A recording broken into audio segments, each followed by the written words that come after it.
ഇന്നത്തെ നമ്മുടെ റെസിപ്പി കുട്ടികളുടെ ഫേവറേറ്റ് ആയിട്ടുള്ള പൊട്ടറ്റോ വെഡ്ജസിൻ്റെയാണ്. നമ്മൾ പുറത്തു നിന്നൊക്കെ വാങ്ങിച്ച് കഴിക്കാറുള്ള പൊട്ടറ്റോ വെഡ്ജസ് വളരെ സിമ്പിളായിട്ട് കുട്ടികൾക്കൊക്കെ നമുക്ക് വീട്ടിൽ തയ്യാറാക്കി എടുക്കാവുന്ന നല്ലൊരു റെസിപ്പിയാണ് കേട്ടോ. അപ്പോൾ ഒരു തവണയെങ്കിലും ട്രൈ ചെയ്ത് നോക്കുക. ഇന്നത്തെ റെസിപ്പി ഇഷ്ടപ്പെടുവാണെങ്കിൽ ലൈക്ക് ചെയ്യുക.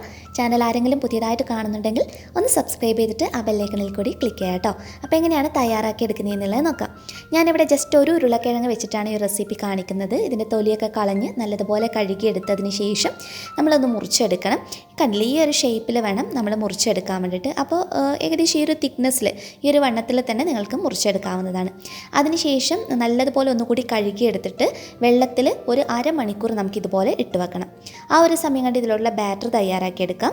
ഒരു ബൗളിലോട്ട് 2 ടേബിൾ സ്പൂൺ മൈദ, 1.5 ടേബിൾ സ്പൂൺ അളവിൽ കോൺഫ്ലോർ ആണ് ചേർക്കുന്നത്. ഇത് നല്ല മൊരിഞ്ഞ് കിട്ടുന്നതിന് വേണ്ടി 1 ടേബിൾ സ്പൂൺ അളവിൽ അരിപ്പൊടി കൂടി ചേർക്കാം. അടുത്തതായിട്ട് 1 ടീസ്പൂൺ അളവിൽ വറ്റൽമുളക് ചതച്ചത് അല്ലെങ്കിൽ ചില്ലി ഫ്ലേക്സ് ആയിട്ടുണ്ടെങ്കിൽ അത് ഉപയോഗിക്കാം.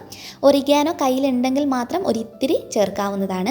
പിന്നെ കുറച്ച് മല്ലിയില, അതുപോലെ തന്നെ ആവശ്യത്തിനുള്ള ഉപ്പ്, ഇത്രയും ആഡ് ചെയ്തതിന് ശേഷം കുറച്ചായിട്ട് വെള്ളം ഒഴിച്ചിട്ട് ഇത് നല്ലതുപോലെ ഒന്ന് മിക്സ് ചെയ്ത് കൊടുക്കണം. അപ്പോൾ ഒറിഗാനോ അതല്ലെങ്കിൽ മിക്സഡ് ഹെർബ്സ് ഉപയോഗിക്കാവുന്നതാണ്. രണ്ടും നമ്മൾ കുറേ വീഡിയോസിനകത്ത് കാണിച്ചിട്ടുള്ളതാണ് കേട്ടോ. നല്ലതുപോലെ മിക്സ് ചെയ്തെടുത്തതിന് ശേഷം ഇതിലോട്ട് 2 ടീസ്പൂൺ അളവിൽ ബട്ടറാണ് ഒഴിച്ചു കൊടുക്കുന്നത്. അൺസാൾട്ടഡ് ബട്ടറാണ്. സാൾട്ടഡ് ആണെങ്കിലും കുഴപ്പമില്ല, ഉപ്പ് നോക്കിയിട്ടൊന്ന് അഡ്ജസ്റ്റ് ചെയ്താൽ മതി. ബാറ്റർ അത്യാവശ്യം നല്ല ലൂസായിട്ട് വേണം തയ്യാറാക്കിയെടുക്കാൻ. അപ്പോൾ ഒരു അരമണിക്കൂറിന് ശേഷമുള്ളതാണ് കേട്ടോ ഈ ഉരുളക്കിഴങ്ങ്. നമുക്ക് വെള്ളത്തിൽ നിന്നൊക്കെ എടുത്ത് മാറ്റിയതിന് ശേഷം വേറൊരു പാത്രത്തിനകത്ത് വെള്ളം നല്ലതുപോലെ തിളപ്പിച്ചെടുക്കണം. എന്നിട്ട് നമ്മുടെ ഉരുളക്കിഴങ്ങ് ഇതിനകത്തോട്ടേക്ക് ചേർത്തിട്ട് ഒരു 3 മിനിറ്റ് സമയം മാത്രം കുക്ക് ചെയ്തെടുക്കാം. അതായത് ഇത് ഹാഫ് കുക്കായിട്ട് മാത്രമേ നമുക്ക് കിട്ടണ്ടൂ, പകുതി മാത്രം വെന്ത് കിട്ടിയാൽ മതി. അതിനുശേഷം നമുക്ക് വെള്ളമൊക്കെ വാർന്ന് കളഞ്ഞ് മറ്റൊരു പാത്രത്തിലോട്ടേക്ക് മാറ്റാം. അടുത്തതായിട്ട് നമ്മൾ വേവിച്ചെടുത്തിരിക്കുന്ന ഓരോ ഉരുളക്കിഴങ്ങും ഇതുപോലെ ബാറ്ററിനകത്തോട്ടേക്ക് ഡിപ്പ് ചെയ്തെടുത്തിട്ട് അധികം വരുന്ന ബാറ്റർ മുഴുവനായിട്ട് കളഞ്ഞെടുക്കണം. ചെറിയൊരു കോട്ടിങ് മാത്രമേ നമുക്ക് ആവശ്യമായിട്ടുള്ളൂ. ഇനി നല്ല ചൂടുള്ള എണ്ണയിലോട്ടിട്ട് ഇത് ഫ്രൈ ചെയ്തെടുക്കുകയാണ് വേണ്ടത് കേട്ടോ. അപ്പോൾ എണ്ണ എടുക്കുന്ന സമയത്ത് ഒരിക്കലും വെളിച്ചെണ്ണ ഉപയോഗിക്കരുത്. ഏത് റിഫൈൻഡ് ഓയിൽ വേണമെങ്കിലും നിങ്ങൾക്ക് ഉപയോഗിക്കാവുന്നതാണ്.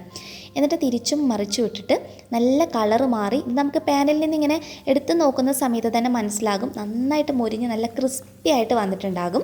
അപ്പോൾ ആ ഒരു പാകമാകുന്ന രീതിയിൽ ഈ ഒരു കളർ ചേഞ്ച് ആകുന്നവരെ തയ്യാറാക്കിയെടുത്താൽ മതി. ഇത്രയേ ഉള്ളൂ. നല്ല ടേസ്റ്റാണ്. അപ്പോൾ കുട്ടികൾക്കൊക്കെ ഈ ഫ്രഞ്ച് ഫ്രൈസ് ഒക്കെ കഴിക്കാൻ ഒത്തിരി ഇഷ്ടമാണല്ലോ. അപ്പോൾ അത് കുറച്ചുകൂടി സമയമെടുത്ത് ചെയ്യേണ്ടതാണ്. ഇത് ഭയങ്കര സിമ്പിളായിട്ട് അധികം എണ്ണയൊന്നും കുടിക്കാത്ത രീതിയിൽ നല്ല രീതിയിൽ നമുക്കിതുപോലെ തയ്യാറാക്കിയെടുക്കാം. കുറച്ച് ടൊമാറ്റോ സോസിൻ്റെ കൂടെയോ അതല്ലെങ്കിൽ മയണൈസിൻ്റെ കൂടെയോ ഒക്കെ നിങ്ങൾക്കിത് സെർവ് ചെയ്യാവുന്നതാണ്. ഒരു വട്ടങ്ങൾ ഉണ്ടാക്കി നോക്കിയിട്ട് ഫീഡ്ബാക്ക് അറിയിക്കുക. നെക്സ്റ്റ് വീഡിയോയിൽ ഇനിയും നല്ലൊരു വെറൈറ്റി വീണ്ടും കാണാം. അതുവരെ ടേക്ക് കെയർ. Bye bye.